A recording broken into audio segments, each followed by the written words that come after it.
형제, 자매는 늙으면 쓸모없다. 정약용. 형제라 하나 세월이 흐르면 서로의 마음이 멀어지는 까닭이 많다. 어릴 적에는 한 상에 둘러앉아 같은 음식을 나누어 먹고 형제끼리 종이 쪽지 하나에도 웃음을 섞으며 자라나지만 장성한 뒤에는 그 정이 점점 희미해진다. 그 첫째 까닭은 살림살이에 형편이 달라지는 데 있다. 한쪽은 벼슬에 올라 넉넉히 살림을 꾸리거니 다른 한쪽은 여전히 흙을 읽으며 하루벌이에 근심을 더한다. 일이 되면 말이 맞지 않고 모처럼 마주 앉아도 마음이 불편해진다. 한쪽은 비단옷을 뽐내며 큰 장에 다녀온 이야기를 하거니 다른 쪽은 장터의 혼옷전에서 흥정을 한 사정을 털어놓는다. 그 차이가 대화마다 묻어나니 눈길은 점차 어색해지고 말끝마다 서운함이 일렁인다. 재물에 관한 이야기는 굳이 꺼내지 않아도 그림자처럼 따라붙는다. 넉넉히 사는 이가 무심히 요즘 세상살이가 한가롭소라고 하여도 궁핍한 이는 속으로 그대는 근심 없이 살 수 있도다. 나 여겨 서운함을 삼킨다. 이와 같이 살림의 넉넉함과 궁핍함은 곧 마음의 강득으로 번진이 형제라 하여도 결국 남과 다르지 않게 된다. 현대 심리학에서 이는 부정적 편향으로 설명되는데 사람은 자신과 다른 상황을 비교하며 불공정을 느끼기 쉽다. 2025년 한국사회연구에 따르면 계층 이동성 감소로 가족 내 경제 격차가 갈등을 키워 중산층과 저소득층 형제 간 대화 단절이 30% 증가했다. 이를 줄이기 위해 부유한 형제가 어려운 점 있으면 말해라며 열린 대화를 시도하면 오해가 줄어든다. 형제자매가 나이 들어 남이 되는 두 번째 까닭은 부모가 남긴 재물이 더 이상 복이 되지 못하고 오히려 평생 지울 수 없는 상처가 되기 때문이다. 부모가 살아계실 쪽에는 아무도 의심하지 않는다. 피부치가 설마 재물 몇 푼 때문에 등을 돌리겠느냐 여긴다. 허나 부모가 세상을 뜨고 집 한 칸 혹은 복식 몇 석이 남는 순간 그날부터는 형제 사이가 곧 이익을 다투는 자리로 변해버린다. 나는 오랫동안 곁을 지켰으니 더 받아야 한다. 그건 내가 좋아서 한 일이 아니더냐. 서로의 말은 억울함과 뻔뻔함으로 맞부딪힌다. 특히 부모를 마지막까지 모신 이는 더 깊은 상처를 입는다. 오랜 세월 곁을 지키며 시름을 감내하였건만 재물을 나눌 때에는 그 모든 수고가 아무 일도 아닌 듯 무시되기 때문이다. 그리하여 한 사람은 분노로 울고 다른 이는 법을 들이대며 등을 돌린다.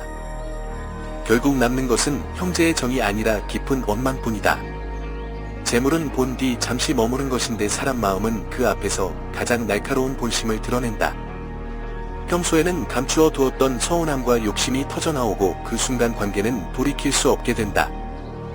제삿날조차 함께 모이지 못하고 명절에도 서로의 이름을 부르지 않게 되니 부모의 유산이 자식들에게는 전쟁의 씨앗이 되는 셈이다. 형제 자매가 남이 되는 까닭은 돈 그 자체가 아니다. 재물 앞에서 드러나는 본심이 그 정을 끊어버리는 것이다. 한번 그 본심을 보게 되면 다시는 예전으로 돌아갈 수 없다. 그러므로 기억할 일은 분명하다. 부모의 마지막이 곧 형제의 마지막이 될 수도 있다는 사실이다. 2025년 한국 법원 통계에 따르면 상속 분쟁 소송이 15% 증가했다. 이를 막기 위해 부모 생전에 투명한 유산 계획을 세우는 게 중요하며 미국 상속 전문가에 따르면 가족 회의를 통해 분배 원칙을 미리 정하면 갈등이 40% 줄어든다. 한국에서도 이런 워크숍이 늘어나 가족 화합을 돕는다. 형제 자매가 나이 들어 남이 되는 세 번째 까닭은 같은 부모 아래서 자랐어도 결국은 전혀 다른 세상을 살아왔기 때문이다. 어린 시절에는 한 방에서 함께 자고 한 그릇에 밥을 나누며 지냈다. 그때는 마음만 통하면 세상을 다 가진 듯하였다. 그러나 세월이 흐르며 각자 다른 길을 걷게 되니 생각은 달라지고 말투도 달라지며 삶의 자체는 전혀 다른 방향으로 흘러간다. 그러한 차이가 깊어질수록 대화는 이어지지 않고 관계는 점차 느슨해진다.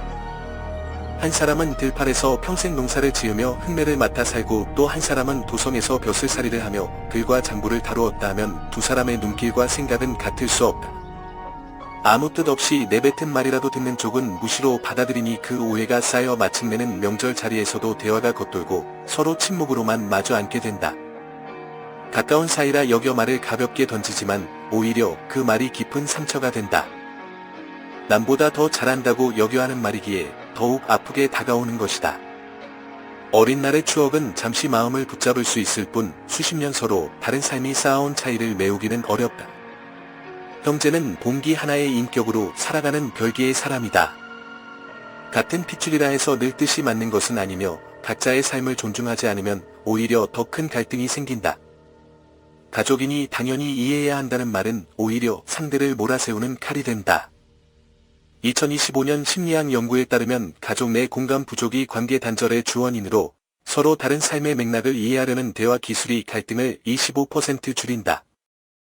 한국 명절 갈등 워크숍에서 내 삶이 어땠는지 말해줘라며 귀 기울이면 오해가 줄어든다. 결국 나이 들어 형제 자매가 남이 되는 가닥은 싸움이나 큰 사건이 아니다. 서로의 삶을 헤아리지 못해 공감의 끈이 끊어지고 말이 더 이상 위로가 되지 못할 때 자연스레 멀어지는 것이다. 그러므로 형제라 하여도 서로의 삶과 마음을 헤아리지 않으면 피보다 가까운 관계도 어느새 남처럼 변할 수 있다. 네 번째 까닭은 연락 부족과 고립감이다. 나이 들며 일상 바빠 만남이 줄어들면 자연스레 감정이 희미해진다. 과거처럼 자주 보지 않으니 작은 오해가 쌓이고 결국 서로의 삶에 무관심해진다. 2025년 연구에서 노인 40%가 형제와 연락 부족으로 고독을 보고하며 디지털 도구처럼 화상통화로 정기 연락하면 관계가 유지된다고 한다. 다섯 번째 까닭은 과거 충돌의 미해결이다. 어린 시절 다툼이나 오해가 원망으로 남아 나이 들어 재점화된다. 사이칼러지 토데이에 따르면 독성 관계로 형제 단절이 흔하며 용서와 솔직 대화로 해결하면 회복 가능하다. 살림과 재물 세월과 경험이 만들어낸 간극을 인정하고 서로를 존중할 때에야 비로소 그 관계는 지켜질 수 있다. 정약용의 교훈은 여전히 유효하다. 피보다 가까운 관계도 소홀히 하면 남이 된다. 2025년 가족 화합 트렌드는 공감 대화와 정기 모임으로 갈등을 줄인다. 실천으로 명절에 1시간 삶 공유하면 좋다. 이상으로 영상을 마치겠습니다. 시청해주셔서 감사합니다. 형제, 자매는 늙으면 쓸모없다. 정약용. 형제라 하나 세월이 흐르면 서로의 마음이 멀어지는 까닭이 많다. 어릴 적에는 한 상에 둘러앉아 같은 음식을 나누어 먹고 형제끼리 종이 쪽지 하나에도 웃음을 섞으며 자라나지만 장성한 뒤에는 그 점이 점점 희미해진다. 그 첫째 까닭은 살림살이에 형편이 달라지는 데 있다. 한쪽은 벼슬에 올라 넉넉히 살림을 꾸리거니 다른 한쪽은 여전히 흙을 읽으며 하루벌이에 근심을 더한다. 일이 되면 말이 맞지 않고 모처럼 마주 앉아도 마음이 불편해진다. 한쪽은 비단옷을 뽐내며 큰 장에 다녀온 이야기를 하거니 다른 쪽은 장터의 혼옷전에서 흥정을 한 사정을 털어놓는다. 그 차이가 대화마다 묻어나니 눈길은 점차 어색해지고 말끝마다 서운함이 일렁인다. 재물에 관한 이야기는 굳이 꺼내지 않아도 그림자처럼 따라붙는다. 넉넉히 사는 이가 무심히 요즘 세상살이가 한가롭소라고 하여도 궁핍한 이는 속으로 그대는 근심 없이 살 수 있도다. 나 여겨 서운함을 삼킨다. 이와 같이 살림의 넉넉함과 궁핍함은 곧 마음의 강득으로 번진이 형제라 하여도 결국 남과 다르지 않게 된다. 현대 심리학에서 이는 부정적 편향으로 설명되는데 사람은 자신과 다른 상황을 비교하며 불공정을 느끼기 쉽다. 2025년 한국 사회연구에 따르면 계층 이동성 감소로 가족 내 경제 격차가 갈등을 키워 중산층과 저소득층 형제 간 대화 단절이 30% 증가했다. 이를 줄이기 위해 부유한 형제가 어려운 점 있으면 말해라며 열린 대화를 시도하면 오해가 줄어든다. 형제자매가 나이 들어 남이 되는 두 번째 까닭은 부모가 남긴 재물이 더 이상 복이 되지 못하고 오히려 평생 지울 수 없는 상처가 되기 때문이다. 부모가 살아계실 쪽에는 아무도 의심하지 않는다. 피부치가 설마 재물 몇 푼 때문에 등을 돌리겠느냐 여긴다.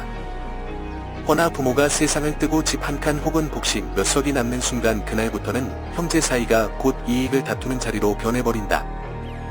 나는 오랫동안 곁을 지켰으니 더 받아야 한다. 그건 내가 좋아서 한 일이 아니더냐. 서로의 말은 억울함과 뻔뻔함으로 맞부딪힌다. 특히 부모를 마지막까지 모신 이는 더 깊은 상처를 입는다. 오랜 세월 곁을 지키며 시름을 감내하였건만 재물을 나눌 때에는 그 모든 수고가 아무 일도 아닌 듯 무시되기 때문이다. 그리하여 한 사람은 분노로 울고 다른 이는 법을 들이대며 등을 돌린다. 결국 남는 것은 형제의 정이 아니라 깊은 원망뿐이다. 재물은 본 뒤 잠시 머무른 것인데 사람 마음은 그 앞에서 가장 날카로운 본심을 드러낸다. 평소에는 감추어 두었던 서운함과 욕심이 터져나오고 그 순간 관계는 돌이킬 수 없게 된다. 제삿날조차 함께 모이지 못하고 명절에도 서로의 이름을 부르지 않게 되니 부모의 유산이 자식들에게는 전쟁의 씨앗이 되는 셈이다. 형제 자매가 남이 되는 까닭은 돈 그 자체가 아니다. 재물 앞에서 드러나는 본심이 그 정을 끊어버리는 것이다. 한번 그 본심을 보게 되면 다시는 예전으로 돌아갈 수 없다. 그러므로 기억할 일은 분명하다. 부모의 마지막이 곧 형제의 마지막이 될 수도 있다는 사실이다. 2025년 한국 법원 통계에 따르면 상속 분쟁 소송이 15% 증가했다. 이를 막기 위해 부모 생전에 투명한 유산 계획을 세우는 게 중요하며 미국 상속 전문가에 따르면 가족 회의를 통해 분배 원칙을 미리 정하면 갈등이 40% 줄어든다. 한국에서도 이런 워크숍이 늘어나 가족 화합을 돕는다. 형제 자매가 나이 들어 남이 되는 세 번째 까닭은 같은 부모 아래서 자랐어도 결국은 전혀 다른 세상을 살아왔기 때문이다. 어린 시절에는 한 방에서 함께 자고 한 그릇에 밥을 나누며 지냈다. 그때는 마음만 통하면 세상을 다 가진 듯하였다. 그러나 세월이 흐르며 각자 다른 길을 걷게 되니 생각은 달라지고 말투도 달라지며 삶의 자체는 전혀 다른 방향으로 흘러간다. 그러한 차이가 깊어질수록 대화는 이어지지 않고 관계는 점차 느슨해진다. 한 사람은 들판에서 평생 농사를 지으며 흙내를 맡아 살고 또 한 사람은 도성에서 벼슬살이를 하며 글과 장부를 다루었다 하면 두 사람의 눈길과 생각은 같을 수 없다. 아무 뜻 없이 내뱉은 말이라도 듣는 쪽은 무시로 받아들이니 그 오해가 쌓여 마침내는 명절 자리에서도 대화가 겉돌고 서로 침묵으로만 마주 앉게 된다. 가까운 사이라 여겨 말을 가볍게 던지지만 오히려 그 말이 깊은 상처가 된다. 남보다 더 잘한다고 여겨 하는 말이기에 더욱 아프게 다가오는 것이다. 어린 날의 추억은 잠시 마음을 붙잡을 수 있을 뿐 수십 년 서로 다른 삶이 쌓아온 차이를 메우기는 어렵다. 형제는 봉기 하나의 인격으로 살아가는 별개의 사람이다. 같은 핏줄이라 해서 늘 뜻이 맞는 것은 아니며 각자의 삶을 존중하지 않으면 오히려 더 큰 갈등이 생긴다. 가족이니 당연히 이해해야 한다는 말은 오히려 상대를 몰아세우는 칼이 된다. 2025년 심리학 연구에 따르면 가족 내 공감 부족이 관계 단절의 주원인으로 서로 다른 삶의 맥락을 이해하려는 대화 기술이 갈등을 25% 줄인다. 한국 명절 갈등 워크숍에서 내 삶이 어땠는지 말해줘라며 귀 기울이면 오해가 줄어든다. 결국 나이 들어 형제 자매가 남이 되는 가닥은 싸움이나 큰 사건이 아니다. 서로의 삶을 헤아리지 못해 공감의 끈이 끊어지고 말이 더 이상 위로가 되지 못할 때 자연스레 멀어지는 것이다. 그러므로 형제라 하여도 서로의 삶과 마음을 헤아리지 않으면 피보다 가까운 관계도 어느새 남처럼 변할 수 있다. 네 번째 까닭은 연락 부족과 고립감이다. 나이 들며 일상 바빠 만남이 줄어들면 자연스레 감정이 희미해진다. 과거처럼 자주 보지 않으니 작은 오해가 쌓이고 결국 서로의 삶에 무관심해진다. 2025년 연구에서 노인 40%가 형제와 연락 부족으로 고독을 보고하며 디지털 도구처럼 화상통화로 정기 연락하면 관계가 유지된다고 한다. 다섯 번째 까닭은 과거 충돌의 미해결이다. 어린 시절 다툼이나 오해가 원망으로 남아 나이 들어 재점화된다. 사이칼러지 토데이에 따르면 독성 관계로 형제 단절이 흔하며 용서와 솔직 대화로 해결하면 회복 가능하다. 살림과 재물 세월과 경험이 만들어낸 간극을 인정하고 서로를 존중할 때에야 비로소 그 관계는 지켜질 수 있다. 정약용의 교훈은 여전히 유효하다. 피보다 가까운 관계도 소홀히 하면 남이 된다. 2025년 가족 화합 트렌드는 공감 대화와 정기 모임으로 갈등을 줄인다. 실천으로 명절에 1시간 삶 공유하면 좋다. 이상으로 영상을 마치겠습니다. 시청해주셔서 감사합니다. 형제, 자매는 늙으면 쓸모없다. 정약용. 형제라 하나 세월이 흐르면 서로의 마음이 멀어지는 까닭이 많다. 어릴 적에는 한 상에 둘러앉아 같은 음식을 나누어 먹고 형제끼리 종이 쪽지 하나에도 웃음을 섞으며 자라나지만 장성한 뒤에는 그 정이 점점 희미해진다. 그 첫째 까닭은 살림살이에 형편이 달라지는 데 있다. 한쪽은 벼슬에 올라 넉넉히 살림을 꾸리거니 다른 한쪽은 여전히 흙을 읽으며 하루벌이에 근심을 더한다. 일이 되면 말이 맞지 않고 모처럼 마주 앉아도 마음이 불편해진다. 한쪽은 비단옷을 뽐내며 큰 장에 다녀온 이야기를 하거니 다른 쪽은 장터의 혼옷전에서 흥정을 한 사정을 털어놓는다. 그 차이가 대화마다 묻어나니 눈길은 점차 어색해지고 말끝마다 서운함이 일렁인다. 재물에 관한 이야기는 굳이 꺼내지 않아도 그림자처럼 따라붙는다. 넉넉히 사는 이가 무심히 요즘 세상살이가 한가롭소라고 하여도 궁핍한 이는 속으로 그대는 근심 없이 살 수 있도다. 나 여겨 서운함을 삼킨다.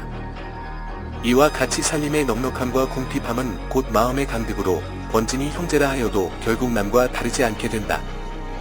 현대 심리학에서 이는 부정적 편향으로 설명되는데 사람은 자신과 다른 상황을 비교하며 불공정을 느끼기 쉽다. 2025년 한국사회연구에 따르면 계층 이동성 감소로 가족 내 경제 격차가 갈등을 키워 중산층과 저소득층 형제 간 대화 단절이 30% 증가했다. 이를 줄이기 위해 부유한 형제가 어려운 점이 있으면 말해라며 열린 대화를 시도하면 오해가 줄어든다. 형제자매가 나이 들어 남이 드는 두 번째 까닭은 부모가 남긴 재물이 더 이상 복이 되지 못하고 오히려 평생 지울 수 없는 상처가 되기 때문이다. 부모가 살아계실 쪽에는 아무도 의심하지 않는다. 피부치가 설마 재물 몇 푼 때문에 등을 돌리겠느냐 여긴다. 허나 부모가 세상을 뜨고 집 한 칸 혹은 복식 몇 석이 남는 순간 그날부터는 형제 사이가 곧 이익을 다투는 자리로 변해버린다. 나는 오랫동안 곁을 지켰으니 더 받아야 한다. 그건 내가 좋아서 한 일이 아니더냐. 서로의 말은 억울함과 뻔뻔함으로 맞부딪힌다. 특히 부모를 마지막까지 모신 이는 더 깊은 상처를 입는다. 오랜 세월 곁을 지키며 시름을 감내하였건만 재물을 나눌 때에는 그 모든 수고가 아무 일도 아닌 듯 무시되기 때문이다. 그리하여 한 사람은 분노로 울고 다른 이는 법을 들이대며 등을 돌린다. 결국 남는 것은 형제의 정이 아니라 깊은 원망뿐이다. 재물은 본 뒤 잠시 머무른 것인데 사람 마음은 그 앞에서 가장 날카로운 본심을 드러낸다.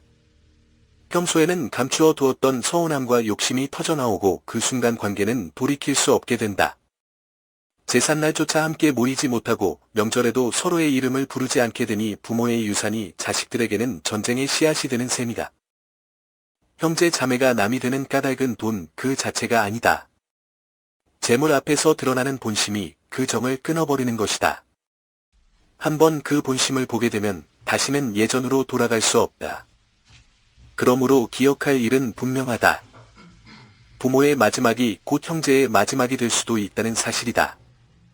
2025년 한국 법원 통계에 따르면 상속 분쟁 소송이 15% 증가했다. 이를 막기 위해 부모 생전에 투명한 유산 계획을 세우는 게 중요하며 미국 상속 전문가에 따르면 가족 회의를 통해 분배 원칙을 미리 정하면 갈등이 40% 줄어든다.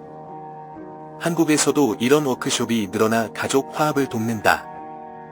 형제 자매가 나이 들어 남이 되는 세 번째 까닭은 같은 부모 아래서 자랐어도 결국은 전혀 다른 세상을 살아왔기 때문이다. 어린 시절에는 한 방에서 함께 자고 한 그릇에 밥을 나누며 지냈다. 그때는 마음만 통하면 세상을 다 가진 듯하였다. 그러나 세월이 흐르며 각자 다른 길을 걷게 되니 생각은 달라지고 말투도 달라지며 삶의 자체는 전혀 다른 방향으로 흘러간다. 그러한 차이가 깊어질수록 대화는 이어지지 않고 관계는 점차 느슨해진다. 한 사람은 들판에서 평생 농사를 지으며 흙내를 맡아 살고 또 한 사람은 도성에서 벼슬살이를 하며 글과 장부를 다루었다 하면 두 사람의 눈길과 생각은 같을 수 없다. 아무 뜻 없이 내뱉은 말이라도 듣는 쪽은 무시로 받아들이니 그 오해가 쌓여 마침내는 명절 자리에서도 대화가 겉돌고 서로 침묵으로만 마주 앉게 된다. 가까운 사이라 여겨 말을 가볍게 던지지만 오히려 그 말이 깊은 상처가 된다. 남보다 더 잘한다고 여겨 하는 말이기에 더욱 아프게 다가오는 것이다. 어린 날의 추억은 잠시 마음을 붙잡을 수 있을 뿐 수십 년 서로 다른 삶이 쌓아온 차이를 메우기는 어렵다. 형제는 봉기 하나의 인격으로 살아가는 별개의 사람이다. 같은 핏줄이라 해서 늘 뜻이 맞는 것은 아니며 각자의 삶을 존중하지 않으면 오히려 더 큰 갈등이 생긴다. 가족이니 당연히 이해해야 한다는 말은 오히려 상대를 몰아세우는 칼이 된다. 2025년 심리학 연구에 따르면 가족 내 공감 부족이 관계 단절의 주원이므로 서로 다른 삶의 맥락을 이해하려는 대화 기술이 갈등을 25% 줄인다. 한국 명절 갈등 워크숍에서 내 삶이 어땠는지 말해줘라며 귀 기울이면 오해가 줄어든다. 결국 나이 들어 형제 자매가 남이 되는 가닥은 싸움이나 큰 사건이 아니다. 서로의 삶을 헤아리지 못해 공감의 끈이 끊어지고 말이 더 이상 위로가 되지 못할 때 자연스레 멀어지는 것이다. 그러므로 형제라 하여도 서로의 삶과 마음을 헤아리지 않으면 피보다 가까운 관계도 어느새 남처럼 변할 수 있다. 네 번째 까닭은 연락 부족과 고립감이다. 나이 들며 일상 바빠 만남이 줄어들면 자연스레 감정이 희미해진다. 과거처럼 자주 보지 않으니 작은 오해가 쌓이고 결국 서로의 삶에 무관심해진다. 2025년 연구에서 노인 40%가 형제와 연락 부족으로 고독을 보고하며 디지털 도구처럼 화상통화로 정기 연락하면 관계가 유지된다고 한다. 다섯 번째 까닭은 과거 충돌의 미해결이다. 어린 시절 다툼이나 오해가 원망으로 남아 나이 들어 재점화된다. 사이칼러지 토데이에 따르면 독성 관계로 형제 단절이 흔하며 용서와 솔직 대화로 해결하면 회복 가능하다. 살림과 재물 세월과 경험이 만들어낸 간극을 인정하고 서로를 존중할 때야 비로소 그 관계는 지켜질 수 있다. 정약용의 교훈은 여전히 유효하다. 피보다 가까운 관계도 소홀히 하면 남이 된다. 2025년 가족 화합 트렌드는 공감 대화와 정기 모임으로 갈등을 줄인다. 실천으로 명절에 1시간 삶 공유하면 좋다. 이상으로 영상을 마치겠습니다. 시청해주셔서 감사합니다.